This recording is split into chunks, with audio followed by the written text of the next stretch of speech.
Hey there guys and gals, so today is my pull day training montage. It was a very good day again today. You know, it was a little cooler than it was yesterday. I don't know the conversion right off the top of my head, but it was about low 50s Fahrenheit. It was sunshine, it was windy. A little cooler than yesterday, but it was still a nice day to get outside and work out and enjoy the sunshine and the good vibes and chase your dreams. With that being said, today I kind of wanted to talk a little bit about myself as an athlete. I think it was yesterday's video. I mentioned, that I'm just a hobbyist athlete, and that's true.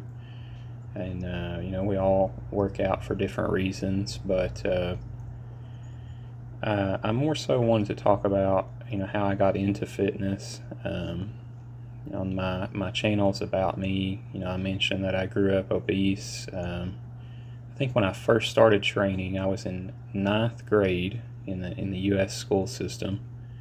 I was 5 foot 6 inches tall, 217 pounds. There was not a bit of muscle on my body. I was kind of one of the awkward kids, you could say. But I just, I woke up one day and I realized that I didn't want to live the rest of my life, the way that I had lived it up until that point. I was 14 years old at the time, and you have to chase your dreams, and if you want something in life, you have to work for it. You have to put in the effort, to get what you want. And so that was what I did. I first started working out. I used free weights, and I liked free weights. But my main goal at that time was just to lose body fat, and I didn't really know what I was doing, so I pretty much just starved myself for a year to 2 years. And this was also during a time where I was growing.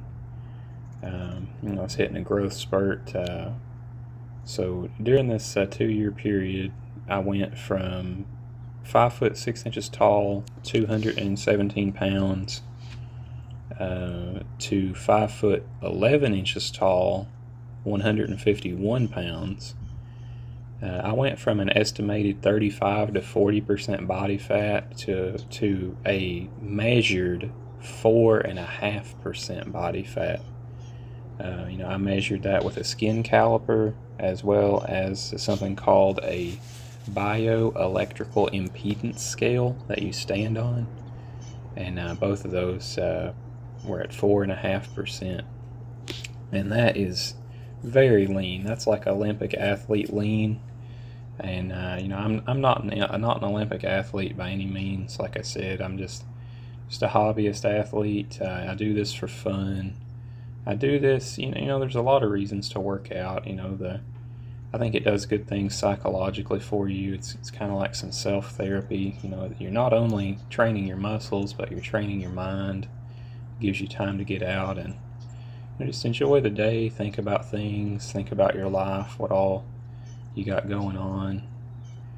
It's kind of gives you a stress relief. You can release your your big boy or big girl feelings through the effort that you put into your workout.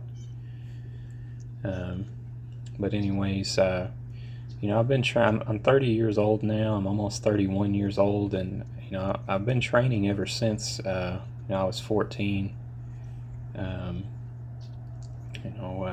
When I first started training, I tore my right bicep tendon, and I had to stop training for about 2 years. Looking back on it, I didn't have to stop training. I just would have had to train differently. But I was a newbie, and I didn't really know how to work out with injuries. So I just took off and I started back during my junior year of high school in the American education system when I think I was 16 or 17. It's been too long, but I have worked out ever since then, non-stop. Every now and then I take a week or two off, especially if I'm injured bad or if I just feel like I need to catch up on other things. But, I haven't done that in a long time. I've had a lot of setbacks. I was at the age of 22, I was nearly killed in a car accident. I had my head split open. I lost all my memory. I didn't know my own name. I couldn't sit up on my own. I had numerous bones in my right foot were completely shattered. My ACL was ruptured in my left knee. I had a collapsed lung. My retina was becoming detached in my, I think it was my right eye. I had foot surgery and had all kinds of therapy and things to try and recover from that. But I've been a very blessed person, to say the very least. I'm literally in pharmacy school. I've done all kinds of things. I'm not here to to gloat and brag on myself. I just would like to say I'm a very blessed person. I'm very fortunate to be able to do all the things I can do. I'm very fortunate that my brain functions in such a way that it does, given where it has been before. But I think today's pull day, and it went very well. I'm kind of, as I've talked about, I've been struggling with my right shoulder, and this is a challenge you'll have to face if you get serious about working out. You're always going to have injuries. You're always going to have things that bother you, and you're going to have to figure out on your own, because no one knows your body like you do. You're going to have to figure out on your own what works for you and what does not work for you, and that will steer your training in different directions. One of the things I've really been struggling with my right shoulder is these one-arm pull-ups, and I really, really want to be able to do a one-arm pull-up, for numerous reasons. I think it's just an incredible feat of strength, and it also really trains, it trains your muscles very well. That time under tension with so much force, like you see right there, especially with that semi-false grip. That's really going to build some killer forearms and that posterior chain strength. But the trick, I talked about, I think on it was either skill day, I think it was skill day, and I've also mentioned on my previous pull days. I've tried some different variations of the one-arm pull-up, and my shoulder has really not liked them.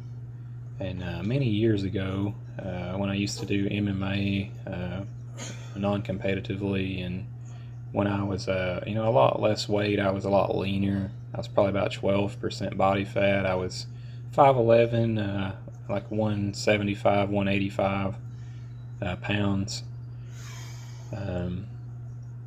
I used to train the one-arm pull-up in such a way, it's like you jump up to grab the bar for regular pull-ups, but I would, I'd grab a band in one hand, and I'd try to do a one-arm pull-up with the other hand, and I stopped training that variation because I don't really know, to be honest. I guess I thought I didn't really know what I was doing, but looking back on that, my shoulder actually really liked that style of one-arm pull-up, and I've recently kind of started training some new variations that I thought were more advanced, and they probably are, but my shoulder really did not like these new positions of training, ones that are more of like what you refer to as a neutral grip, which you can kind of see me in there.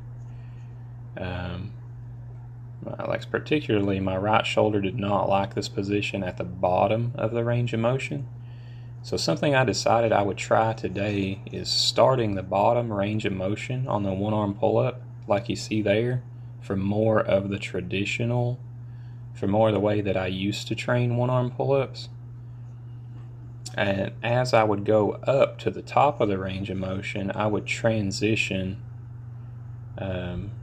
into, the new style.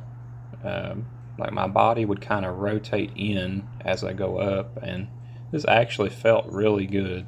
I'm very thankful I tried this, and like I was saying, it's our responsibility as athletes to figure out, what works for our body and what doesn't. And so that's definitely the building block I'm going to start working is, starting out with that old style of one-arm pull-up at the bottom and transitioning into the new style at the top. And I think that worked well for me. But here you can see, I'm not quite talented enough, strong enough, or however you'd like to say it, to do the concentric, the positive portion of a slow bar muscle up. But here's the progression that I feel is appropriate for myself at the time, and it is trying to do the slow negative bar muscle up, particularly working on that transition portion, trying to go as slow as possible there. On push day, I may start trying some slow dips where my elbows go down, but I think the trick on that movement was during the transition you have to try and really pull your elbows straight back to your sides. That seemed to really help. But anyways, here I'm getting into the working sets. I just finished that first working set of weighted pull-ups. I got a 40-pound vest on.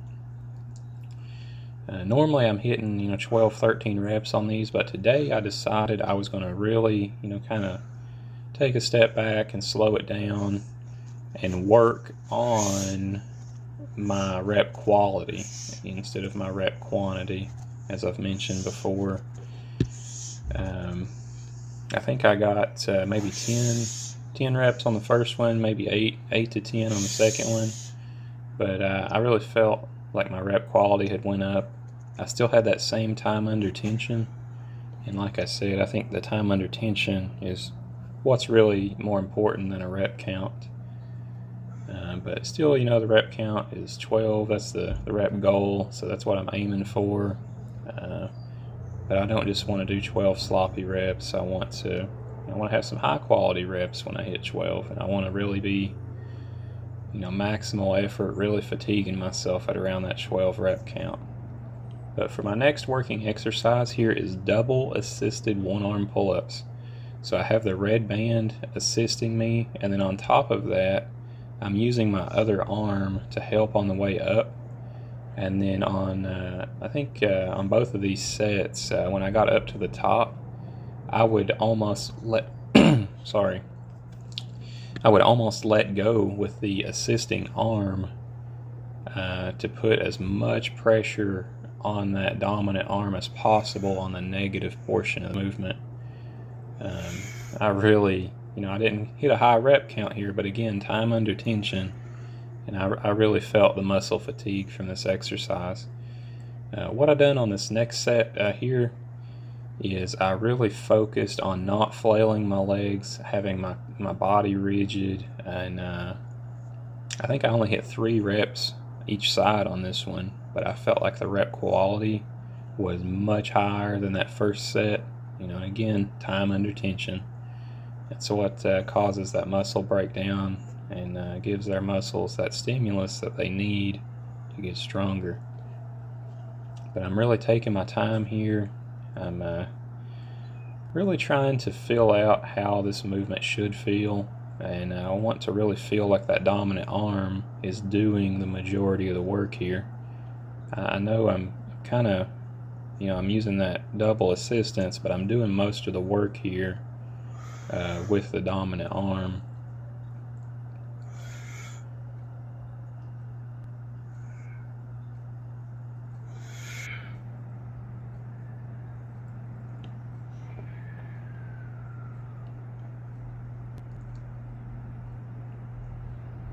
Also, I left these clips, a bunch of them where I'm putting the band on and off. I left those in, like the full clip, because I really wanted to emphasize, how much time and care that I put into taking those bands on and off. Because I promise you, and I've kind of talked about it a little bit before, I promise you if that band slips off of your shoe, it will show no mercy. It will show you no mercy at all if it hits you in the face.